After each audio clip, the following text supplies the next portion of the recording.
Thanks, Garfield. Now, Antonio Watson has had it tough for the past 2 years after winning the 400-meter world title in Budapest in 2023, then missing out on the team to the Paris Olympics and not moving on from the heats at the just concluded Tokyo World Championships. However, his coach is backing him to return stronger after several injury setbacks. Marshall Woolery, coach of 2023 400 meters world champion Antonio Watson, says his charge is in a good headspace. This following a disappointing run in his heat at the Tokyo World Championships, clocking a struggling 46.23 seconds to finish 8th and surrender his title. That heat last week Sunday was his 10th race this season and 17th race since winning gold in 2023. For me, it's more like not a mental thing, but more thing that at the warm-up track, just before he go out, when he was trying out, he feels something. He feel a little nerve pinch in his hip. And when the Keke look at him, it was a release, but he said he still feel it.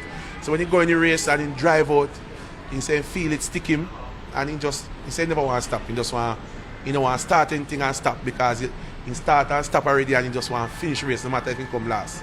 So that was it. Woolery says the 2017 World Under-18 champion, who clocked a season's best to 44.89 seconds to win the Invitational Men's one-lap event in Brussels, his fastest time in 2 years, has had a difficult season. It was unfortunate. Sometimes when you have a bad season from the start, sometimes it follows you through. As the cure how best you prepare as an individual, cure think you're ready, sometimes some things just follow through the season. And it was also unfortunate.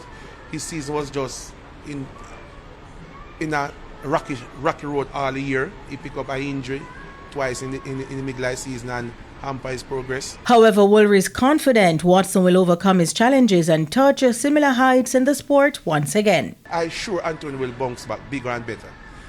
It's a part of the journey.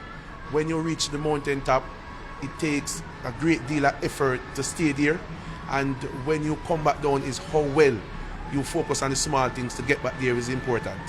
And I know that he's in a good frame of mind now, and he understands, and he knows that it's a part of the journey. He's not the only star that go up here and come down, but he knows that he will rise again. Woolery was speaking to a reporter in Tokyo, Jermaine Brown. Denise Walters for TVJ Sports.